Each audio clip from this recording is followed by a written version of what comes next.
I want to talk to you this morning about how to create a high-margin lifestyle, because that's a challenge that will be requiring constant, conscious effort on our part. Hey, here's a story that Jesus told. I love the fact that when Jesus came, he was the illustrator. He told stories that captured the truth that he wanted people to get. And from Luke chapter 14, a certain man was preparing a great banquet and invited many guests. At the time of the banquet, he sent his servant to those who had been invited, "Come, for everything is now ready." But they all alike began to make excuses. The first said, "I've just bought a field and I must go and see it. Please excuse me." Another said, "I've just bought 5 yoke of oxen and I'm on my way to try them out. Please excuse me." And another said, "I just got married, so I can't come." The servant came back and reported this to his master. Then the owner of the house became angry and ordered his servant, "Go out quickly to the streets and alleys of the town and bring the poor, the crippled, the blind, and the lame." "Sir," the servant said, "what you've ordered has been done, but there's still room." Then the master told his servant, "Go out to the roads and country lanes and compel them to come in so that my house will be full. I tell you, not one of those who were invited will get a taste of my banquet." But it's interesting. We think 21st century life is so different. First century, you couldn't get anybody to RSVP.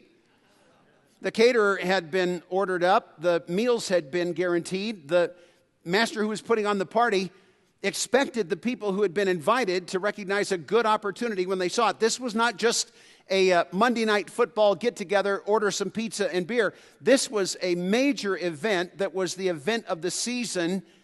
And wouldn't you know it, the invited guests for whom there were table cards with their names out didn't show up. And the graciousness of the master to find out, are they just late? Should we delay for them? And all of a sudden, "I was going to get back to you. I should have RSVP'd, but I didn't. But here's the reason why I won't be there." It's fascinating. The essence of the story, an extraordinary opportunity. Jesus is describing the kingdom. There is no more extraordinary opportunity that you will ever entertain. Is that true? An extraordinary opportunity. There's an exclusive roster. These were people who are on the list. I might inject that Jesus is talking about salvation here, but I've discovered that there's always more when you're operating in God's space. Y'all ever figured that out? Every time you summit to a new high, you can't sit down, unpack your bag, and say, "Finish." No, there's always a next summit. While this was illustrating salvation as Jesus laid it out, I've discovered that as along the way, there are always opportunities for us to say either yes or no to God. And the exclusive list, those who have been invited to become part of God's eternal family, who have heaven guaranteed. How many people invited into a life of deep significance, high leverage, great fruitfulness, are living today with the guarantee of eternity, but not really allowing it to change the way they go about their daily life? An extraordinary opportunity, an exclusive roster, and then an extreme disconnect. "I was going to get back to you," but they had superior opportunities. What were they? Here are their reasons. Here's the first one. "I just bought a field." This is the guy who says, "My assets have my attention." Can you believe it? I just bought a field and I haven't had time to go check it out. So the same time as the party, I was going to go check out the field. The second one comes up with, "I just bought 5 yoke of oxen." Well, what he's saying, my operations need my presence. But those oxen won't run themselves. The business that I run demands my attention, so I just can't take a break to go to a party. And then the classic, who's going to argue with this? I just married my wife. My family will suffer if I do what God wants me to do. So there's just no way I can participate because there just isn't enough of me to go around. This, in my view, is one of those shocking things about this story. The price of privilege can be the loss of margin. I'll bet in that culture and now, we would say that the guy who was able to buy that additional piece of property, man, he's on his way up. The guy who just bought brand new equipment and capacity for his operation, man, he's the guy who's on top of the world. The guy who just married a wife, lucky him. These are people who are exhibiting all of the attributes of privilege. But how fascinating that the people with privilege were the least available for the extraordinary opportunity. In fact, the master recognized that the way to fill out the seats that would be filled before the party started was to go out and find people who had nothing else to compete and fill the house with them. What a tragedy that privilege was only half realized when the real privilege would have been to be at that table. I want to talk to you in this few minutes about margin. What is margin? It's the reserves required to say yes when extraordinary opportunity comes your way. To have the reserves, and friends, we know about reserves. We know about reserves as it regards time. We know reserves as it regards money. We know about reserves as it regards just emotional bandwidth. There are times when you just don't have anything more to offer. What do you do when extraordinary opportunity comes your way and you can't say yes? Richard Swinson is a physician here in Colorado. About 15, 16 years ago, wrote the landmark book, his signature work, Margin. He reflected on the fact that of all of the people in the examining rooms in his medical practice, 80% of them were there without medical cause behind their symptoms. That in fact, the time spent in the room with them disclosed that what they really were suffering from was an absence of margin. They were just spent, used up, nothing more to offer. And he began to find that his medical training was not the solution that most of them needed. They needed something else. We need margin. You know, who needs margin? I would submit three likelies. One, people whose commitments exceed their capacity. Have you reached that marvelous place in life where you celebrate a canceled appointment? Where you start every day with more of you committed than you have to offer? And then our commitment to faithfulness leaves us at work until we have nothing more to offer, and we bring the shell of ourselves back home again. Commitment exceeding capacity. Who needs margin? The people who are living with good while missing the great. Those are the ones you know that you had to turn down. You just had no bandwidth, no availability. You couldn't say yes, and you watch the opportunity go by, and you know what you're missing. I think even worse, passed over for the extraordinary. God didn't even bring it your way because he knew you had no room for it. I don't know about you, but many of us need more margin than we're thinking about. Is there a plan? How do we restore margin? If you're into outlines, here it goes. First, you've got to manage yourself as a unique asset. It's fascinating that so frequently we undermanage ourselves while we manage the externals magnificently. I could ask it this way. What's the economic capability of 500 acres in North Dakota? Well, ask that question a decade ago. You would have done a computation about the bushels of yield for corn per acre and used that as the formula to determine what the economic capacity of the land was so that you could determine a selling price. What's happened between then and now? But 10 years ago, the population of North Dakota was declining. The gross domestic product had them 46th in the 50 states, and it was a country with less people than are on my freeway, a state with less people who are on my freeway on any given morning. And then fracking occurred. I'm not going to support the technology ideologically because that's a fight outside this room, but here's the reality that between then and now, a magnificent change has occurred. The state has doubled their GDP in the last 10 years, and their population is now up, not down. And when Forbes cited the list of states that were the greatest places of opportunity for career, number 2 was North Dakota. What's happened? People have come and said, I'm not a farmer, I'm an asset manager. And when I look at 500 acres now, I'm going to say 450 acres can do corn, and 50 acres we'll set aside for a little drilling operation that's going to create some export value that we would have never had otherwise. Have you ever looked at yourself as an asset that needs to be managed for maximum yield? Too often we look ourselves in the context of the title on our business cards and think that's all we are, and we become high-yield farmers who want to up our performance by a few percentage points, find some new plowing techniques or some new irrigation methodologies. Have you thought of yourself as an asset to be managed? And then you've got to allocate your resources based on your values. Boy, before you start budgeting anything, you first have to allocate. And one of the great things about our environment in this space is that we recognize that our values say that we're more than what we do for money. That our lives are not simply stated in our career assignment. That we ourselves require some attention. That our families are a mission-critical, vital part of our lives. And the kingdom is our overarching eternal reality. How much of ourselves will we allocate time and talent and treasure into those spaces? You know, it's interesting then to say in each of them, I'm going to begin to limit myself to simply those places where I can produce high leverage. Let me tell you what that looks like. You know what you're looking at there? This is not difficult, Greg. It's a man in a box. How did he get there? I'd submit that he was just an entrepreneur who was out one day, stumbled on a problem, and saw it as an opportunity. You've seen this happen. Minding his own business, stumbled on a problem, saw it as an opportunity, solved the problem, created a solution, and all of a sudden people began to come and say, could you do that for me?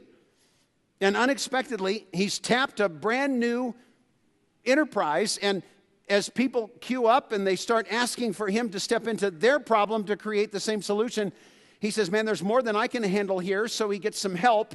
And the help that joins him doesn't have the intuitive ability to step into the problem, so he has to train them, and as soon as they get trained, they need some systems to support them. And so all of a sudden, the queue grows. He's still providing value, but he's now got a staff to manage and some systems to design and refine and bring Paul Akers in to get him down to lean. And but all those things are going on, and the line still is forming. And as soon as you get people and systems, they need security. So firewalls begin to build, and they need containment because it's a hostile world out there. And his success has now got him in a place where the demand has placed him in a box. You know why? Inside of that box is protected all those people and all those systems, and they're serving people outside of that, but you know what he's become? A prisoner of his success. Why? Because all of a sudden, the entrepreneur leader has been sucked into management. You've seen it. You've lived it. I watched it. My father-in-law was the man in the box. I was the guy who said, I want to get some people who can do what needs to be done in the box so I can get outside of the box and do what I'm wired to do. I'm a serial entrepreneur. 40 years I've found I don't work well in pre-existing environments. The last time I was in a box, I was the pastor of a church that I did not found. That's a box that has holy water sprinkled on it so you can't get out. Boy, friends, if you're an entrepreneur, you value management. At your worst moments, you get sucked into it. Leaders bring vision and strategy to the table. Managers love to execute strategy in pursuit of a vision. They didn't create the vision, they didn't create the strategy, but they execute well. Thank God for them, or we wouldn't be able to be here on a work day. But there's the guy in the box. Boy, he doesn't understand how to leverage himself. The lifetime mission for leaders, it's really simple. Build the box, fill the box, and then get out of the box and go do it again. You know, in our lives, we live under the 80-20 principle, whether we want to or not. And that simply says that most results come from a small sampling of the expended efforts. Most of the great things that you accomplish in your life trace back to a few of the things you do, not the majority. That's the simple way to look at it. The reality, the practicality is, if you took any week of your life, took 50 hours that you spend in this professional space, you could categorize those hours into 3 categories. 1, some wasted time. That's the red stuff where there's just no return on it at all. The yellow is the most onerous. That's the place where you're doing something okay, but not great. There is some result, but the yield compared to the effort is a non sequitur. It just doesn't make sense. The green stuff is the stuff that makes the best impact. That's where your high return is producing the great results. What if you could get to a place where you could say, I'm no longer doing any of that red stuff, farming it out to staff or to outsources. I have to always tolerate some things that come with the turf. I need to do. It's low yield, but I can't get away from it. This is not heaven, it's earth. But the green stuff is the place where the magic happens. It's the place where the leverage of your performance goes off the charts. In the green, you're strategic. In the yellow, you're tactical. In the white, you're now available. You know, that same concept works in your professional space. It works in your family space. And friends, it works in your kingdom space. I live in the same world you do. I've always been in a space where there's always a help wanted ads handed to me when I walk in the door on Sunday morning. And there's a clipboard for the people who want to sign up for things afterwards. I've signed up for more yellow activity at church where it's low return. It doesn't satisfy, it doesn't stimulate, it doesn't energize. Ask to supervise or simply participate in things where vision and strategy is delivered by somebody else, and I'm drawn in. You know what I've loved listening to the last couple of days is Convene members who say, I had a vision for, we've developed a strategy to, and it is not business that says we can get cheap labor in a penal facility. Or, boy, what a great opportunity to get slave labor working in Cambodia. In every case, it's been an unexpected discovery of a place where the preparation that God has been wiring into us, into you, through your professional life, opens the door for high, deep green kingdom leverage that you would not have otherwise had. Fourth, I believe that we use our reserves first to balance our lives. Our lives are, we always cite it in Right to Life Sunday, fearfully and wonderfully made. Friends, you are a more incredible engineering marvel than anything we could imagine. The universe is not as incredible as you are. At your core, body, mind, soul, and spirit, the space that Jesus gave attention to in preparation for his calling, he grew in wisdom, stature, favor with God and man, Luke 2. And then we surround that with some very important roles that we have to play out. Our role as a spouse in our marriage, our role as parents or grandparents in the parenting space, our career lives, the resource management that comes from that. That's who we are at the core, but we're aware of this amazing reality that surrounds that. Paul says to the Corinthians, that which is seen is temporary. That which is unseen is eternal. Where the square corners of our lives look a whole lot like the people who live next door to us. But when we move into that green space of the kingdom, it's hard to explain that to the folks who come in and ask, what's different about you? It's the unseen. We believe it by faith. We know it's there. God's disclosed it to us in remarkable ways. And we're going to a place that's even better than California, America, your space. Wherever you think the best of the created spaces, God says heaven's better. It intrigues me. We know more about what we missed than what we gained. Ask most people to tell you about hell, and they've got a deep list of clarity, the things that they're glad they're missing with regard to judgment. Ask the same people to tell you about the eternal condition, and they say something about harps and clouds and wings and singing, and they don't know much beyond that. Randy Alcorn's great book on heaven pulls from the scriptures a great insight about where we're going. Do you know what? It's the land of great opportunity with no regulators. It's a place where you can do as much as you can capitalize, but you can't borrow any, nor can you bring in partners there. You have to send capital ahead. You'll have a network when you get there, or you won't. Jesus said in Luke 16, therefore I tell you, use worldly wealth to gain friends for yourselves, so that when you arrive, they'll welcome you. Will anyone know you when you get there? Or will you be encountering people who say, I could never thank you enough, and they'll have eternity to do it? Boy, it's amazing when you begin to operate in that space and begin to balance your life. You begin to find that there is excess left over, and that's when God begins to engage your margin. And what a great thing when you can say, God, I'm not really sure what this business of mine opens in terms of possibility, but bring it my way. It's interesting. There are three things that I like to help folks get clear about, and those are your God's kingdom purpose, your God-honoring passion, and your God-designed potential. These are questions that haunt people who have gotten to a place in life and found that it's not nearly as fulfilling as they hoped it would be. The cause piece asks, what are we here for? Bill Gates has figured that one out for himself. It's not just to be on top of the Forbes list. The Bill and Melinda Gates Foundation has said, boy, we're out for education, preventable disease, and population control, and that's their view of a cause. Tragedy is their causes will not mean anything when they stand before the Lord Jesus and ask simply, what did you do about my offer of salvation and grace through the cross? But I can tell you that our cause is very clear. The Old Testament, Jesus said, can be summarized in 4 words: love God and love people. And I believe if asked about the New Testament, he would follow up with make disciples. And so the cause of the kingdom is to love God, and if you love God, you will love people. And if you love people, you will make disciples, and they come together. That's what God has us here for in his place. Second, what's your compulsion? What is it that you would do that has such deep fulfillment that there's no bland,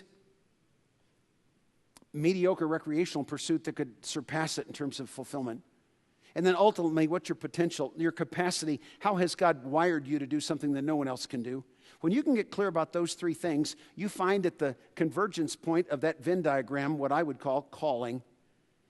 Paul was an extraordinary tent maker, but an even better apostle.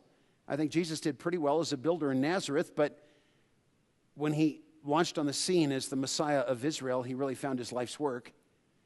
I want to suggest to you this morning, and this is the capstone of what I'd like to argue, the lifetime measure of success is not the reserves that we can create, but the returns that they enable.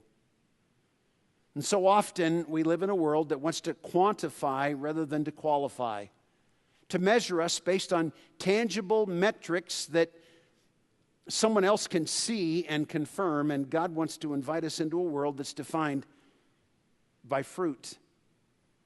And the fruit that God gave his life for, the fruit that God measures success with, the fruit that the one who threw the great banquet measured are the seats filled, because God's in the people business. That's all he measures.